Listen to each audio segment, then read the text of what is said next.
తెలుగు రాష్ట్రాల్లో సంచలనం సృష్టించిన కేసు జీడిమెట్లలో 10వ తరగతి బాలిక ప్రియుడి కోసం తల్లిని చంపించిన కేసు. మొన్న సోమవారం ఈ ఘటన చోటు చేసుకుంది. సోమవారం సాయంత్రం ఆ 10వ తరగతి బాలిక నల్గొండలో ఉండే శివ అనే తన ప్రియుడిని పిలిపించి తల్లిని చంపమని ఆదేశించింది. ఈ ఘటన తెలుగు రాష్ట్రాల్లో ప్రతి తల్లిదండ్రిని కూడా భయభ్రాంతులకు గురి చేసింది. ఇప్పటికీ తెలుగు రాష్ట్రాల్లో జనం ఈ ఘటన గురించే మాట్లాడుకుంటూ ఉన్నారు. 10వ తరగతి చదువుతున్న ఆ బాలికకు బుద్ధి లేదా? 10వ తరగతి చదువుతున్న అమ్మాయి ఇలా చేసింది, ఆ పిల్లలు ఇలా చేశారు అంటే ఎటుపోతుంది సమాజం, ఎవరిని నమ్మాలి అనే భయం మాకు కలుగుతోంది అని తమ పిల్లలను కూడా చూసి భయపడుతున్న కొంతమంది తల్లిదండ్రులు కూడా ఉన్నారు. ఇప్పుడు ఈ ఘటనలో ఎవరైతే ఆ ప్రియుడున్నాడో శివ, వాళ్ళ తల్లి చెబుతున్న మాటలు వింటే ఒక్కసారిగా అందరికీ కోపం కూడా వస్తుంది. ఆ తల్లి ఏమంటుందో తెలుసా? నా బిడ్డ ఆమెను చంపడం తప్పు కాదు అని అంటుంది. ఎవరైతే ఈ 10వ తరగతి చదువుతున్న బాలిక ప్రియుడున్నాడో ఆ ప్రియుడు తల్లి చాలా బిందాస్గా చెప్తోంది, చాలా నవ్వుతూ చెబుతోంది. ఎక్కడ కూడా తొనగడం లేదు. అయ్యో నా బిడ్డ భవిష్యత్తు పాడైపోయిందే అని ఎక్కడ కూడా ఆలోచించడం లేదు ఆమె. పైగా ఏమంటుంది అంటే, ఎన్నో తిరుగులు తిరిగినప్పుడు పట్టించుకొని ఆ తల్లి మా ఇంటికి వచ్చి 4 రోజులు ఉన్నప్పుడు కేసు ఎందుకు పెట్టింది, కాబట్టి ఆమెను చంపడం కరెక్టే, 4 రోజుల తర్వాత మా వాడిని ఎలాగైనా తెచ్చేసుకుంటాం, జరిగేదే జరుగుతుంది అని ఆమె నవ్వుతూ మాట్లాడుతోంది. అయ్యో కొడుకు భవిష్యత్తు పాడైపోయింది అని ఎక్కడ కూడా ఆమె ఆలోచించడం లేదు. నిజానికి ఇలాంటి తప్పులు జరగడానికి కారణం ఈ ఆడబిడ్డని కన్నా ఆ తల్లిది, మగబిడ్డని కన్నా ఆ తల్లిది కూడా, ఇద్దరు తప్పు కూడా ఉంది. ఈమె మైనర్ అయినప్పుడు ఒక మైనర్ బాలికను తెచ్చి ఇంట్లో పెట్టుకుంటే ఆ తల్లి అడిగిందా లేదన్న దాంతో సంబంధం లేకుండా, అరే ఇంకొక ఆడపిల్లని 10వ తరగతి చదువుతున్న బిడ్డని తీసుకొచ్చి మన ఇంట్లో ఉంచుకోవడం తప్పు అనే జ్ఞానం ఈమెకు కూడా ఉండాలి కదా, పంపించాలి కదా. పోలీసులు నిజానికి ఈ తల్లి మీద ఇంకా కేసులు బుక్ చేయలేదు. ఏం జరిగింది? 10వ తరగతి చదువుతున్న ఆ బాలికకు ఇంటర్మీడియట్ చదువుతున్న వాళ్ళిద్దరికీ మధ్య ఒక అట్రాక్షన్ ఉంది. దాన్ని వాళ్ళు లవ్ అని అనుకుంటూ ఉన్నారు. నిజానికి వాళ్ళిద్దరి మధ్య ఏదో సంబంధం ఉంది, లవ్ లాంటిది ఉంది అని ఈ చనిపోయిన ఆమెకు కూడా తెలుసు. చనిపోయిన ఆమెకు కూడా తెలిసినప్పుడు తొలుత వాళ్ళ ఇంటికి రప్పించింది. వాళ్ళిద్దరి మధ్య లవ్ లాంటిది ఉంది అని అన్నప్పుడు వాళ్ళ ఇంటికి రప్పించడం, వాళ్ళు అంత క్లోజ్గా తిరుగుతూ ఉండటం, దావతలకి ఎక్కడికో వెళ్ళినప్పుడు వాళ్ళ ఇంటి దగ్గర 2 రోజులు ఉండటం, ఇవన్నీ కూడా పిల్లలు పెడదోవ పట్టడానికి ఆ చనిపోయిన మనిషి చేసిన తప్పిదాలు కూడా ఉన్నాయి. కానీ ఎంతైనా చంపడం అనేది తప్పు కదా. కావాలి అనుకుంటే ఇంట్లో వాళ్ళని ఒప్పించుకోవాలి, చదువు అయిన తర్వాత, మైనార్టీ తీరిన తర్వాత, తమ కాళ్ళ మీద నిలబడిన తర్వాత చేస్తే వేరు. కానీ ఇక్కడ ఈ బిడ్డ క్రూరంగా ఆలోచించింది. ఆ ప్రియుడిని ఇంటికి పిలిపించి తల్లిని చంపించేసింది. అయితే ఇప్పుడు ఆ తల్లి ఏమంటుంది? నా బిడ్డ చేసింది తప్పేం కాదు, 4 రోజులు పోయిన తర్వాత నా బిడ్డ మళ్ళీ బయటకు వస్తాడని.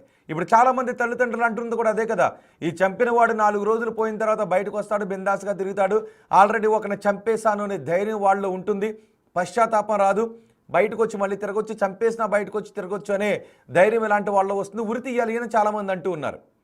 కానీ వాడిని కన్న తల్లి ఏమంటుంది అంటే, ఏం కాదు, మా ఇంటికి వచ్చినప్పుడే కేసు పెట్టింది ఆమె, బలాదూర్ అంతకంటే ముందు తిరిగినప్పుడు ఆమెకి ఏం అనిపించలేదా, కాబట్టి ఈమెను చంపడం తప్పు కాదు అని అంటుంది. తప్పే చంపడం. ఇలాంటి కొడుకుల్ని వెనకేసుకుని రాకమ్మా.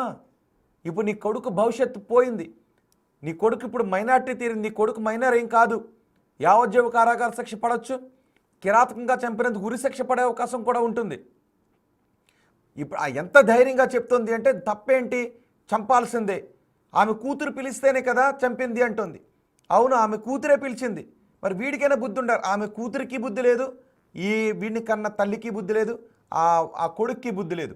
బహుశా తల్లిదండ్రులు ఏం కాదులేరా, తప్పేం కాదు, నీకు నచ్చింది చేయి, ఎవరినైనా ప్రేమించు, 10వ తరగతి వాళ్ళనైనా ప్రేమించు, నువ్వు ఇంటర్మీడియట్ చదువుతున్నా పర్వాలేదు ప్రేమించు అని కొడుకులకి ప్రోత్సాహాన్ని ఇచ్చే ఇలాంటి తల్లులు కూడా ఉంటే వీళ్ళని కూడా లోపల వేయాలిగా. పోక్సో చట్టాలు ఎందుకు వచ్చాయి?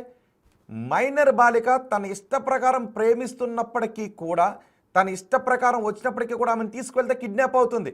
మరి మైనర్ బాలిక 4 రోజులు ఉంచుకుందంటే, అదిగో ఆ తల్లిని చూడండి ఒకసారి మొదటి బాక్స్లో.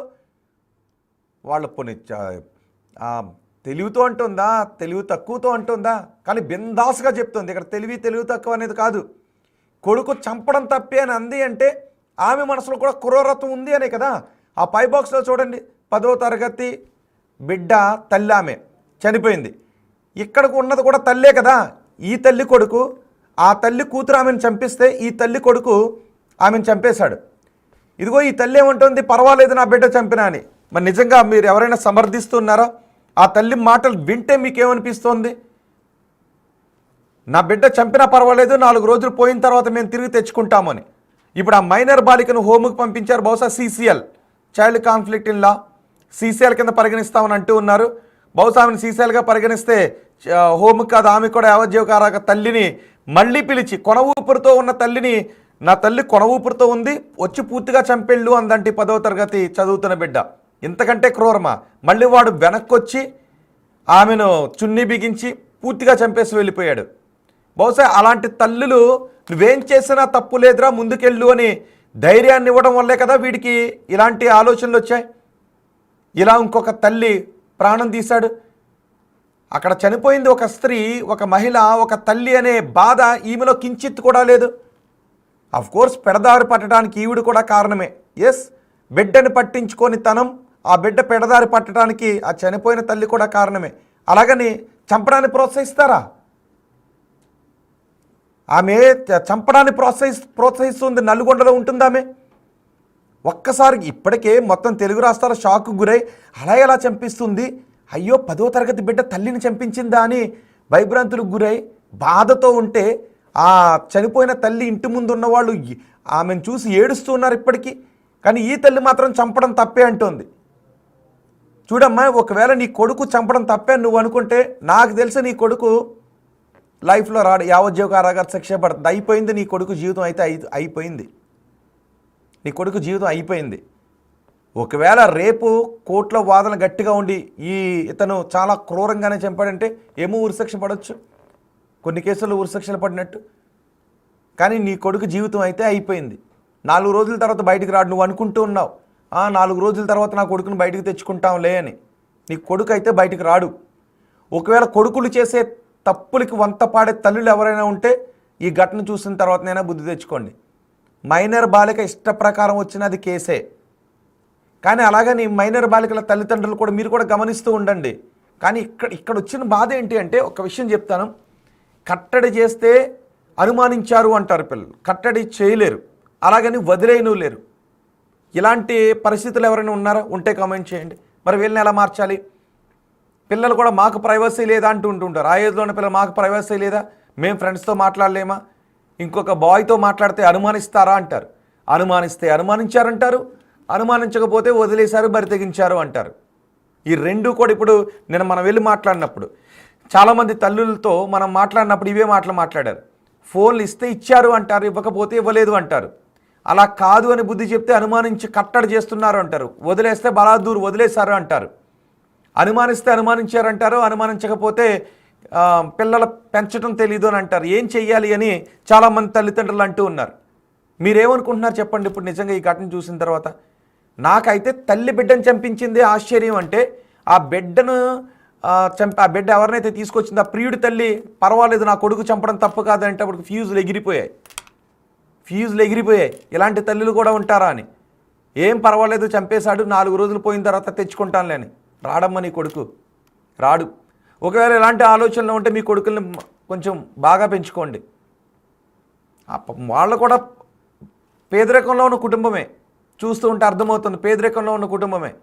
ఆమె అమాయకత్వంలో అంటుందో లేకపోతే తప్పు కాదు అనే మైండ్ సెట్లో చిన్నప్పటి నుంచి ఆ కొడుకుని అలాగే పెంచిందో. కొంచెం మానవత్వంతో పెంచండి అమ్మా కొడుకుల్ని, కొంచెం మానవత్వంతో పెంచండి అమ్మా బిడ్డల్ని. తల్లిని చంపింది కూతురు అంటే ఎంత క్రూరంగా ఆలోచించిందో మనం అర్థం చేసుకోవచ్చు. ఈ తల్లి చంపడం తప్పు కాదు అంటుందంటే ఈ తల్లి మైండ్ సెట్ ఆ పిల్లోడిని ఎంత క్రూరంగా పెంచిందో అర్థం చేసుకోవచ్చు.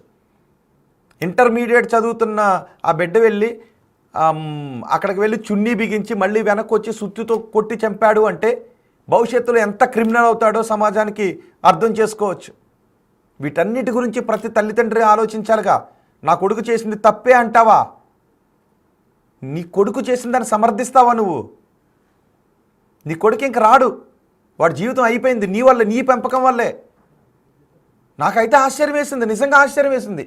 నేను అనుకున్నాను ఆ కొడుకు తల్లి అయ్యో నా కొడుకుని ఇలా చేసింది. నిజంగా ఏం జరిగిందంటే ఇక్కడ ఆ 10వ తరగతి బిడ్డ ఏమంది అంటే, నువ్వు వచ్చి మా అమ్మని చంపుతావా లేదా, నువ్వు వచ్చి మా అమ్మని చంపకపోతే నేను చచ్చిపోయి నీ పేరు రాస్తాను లెటర్లో అని చెప్పిందంట అమ్మాయి. ఒకవేళ నిజంగా అమ్మాయి చచ్చిపోయి వాడి పేరు రాసి ఉండుంటే వాడి జీవితం అలాగైనా ఉండేది. వాడి జీవితం అలాగైనా ఉండేది. కొన్ని చోట్ల జరుగుతున్నాయి కదా, పగ తీర్చుకోవటానికి ఇలా లెటర్లో పేరు రాసిన తర్వాత సమాజం అంతా కూడా వాడినే తిడుతుంది. ఈ అమ్మాయి తిరిగిందన్నది మర్చిపోద్ది, ఎందుకంటే మైనర్ అఫ్కోర్స్ ఏం అనలేం కాబట్టి. కానీ ఇక్కడ తల్లిదండ్రుల ఇద్దరు వైపు నుంచి కూడా పెంపకం సరిగ్గా ఉండాలి కదా. కానీ ఈ అమ్మాయి ఏముంది, నువ్వు వచ్చి మా అమ్మని చంపకపోతే నీ పేరు రాస్తానని బెదిరించిందంట, ఫోర్స్ చేసిందంట చంపమని. వాడు కనపడకుండా ఎక్కడికైనా వెళ్ళిపోవాల్సింది. ఇంకొక మాట చెప్తున్నాను, మిమ్మల్ని ఎవరైనా ఫస్ట్ మైనర్ అమ్మాయిని ప్రేమించడం మానేయండి. ఇలాంటి స్నేహాలు ఇలాంటి ప్రేమలు ఉంటే మానేయండి. మైనర్ అమ్మాయిని ప్రేమించడం మానేయండి. అబ్బాయిలు మైనర్ అమ్మాయిని ప్రేమిస్తే మీ జీవితం అయిపోయినట్టే, బూడిద బుగ్గిపాలు అయిపోయినట్టే.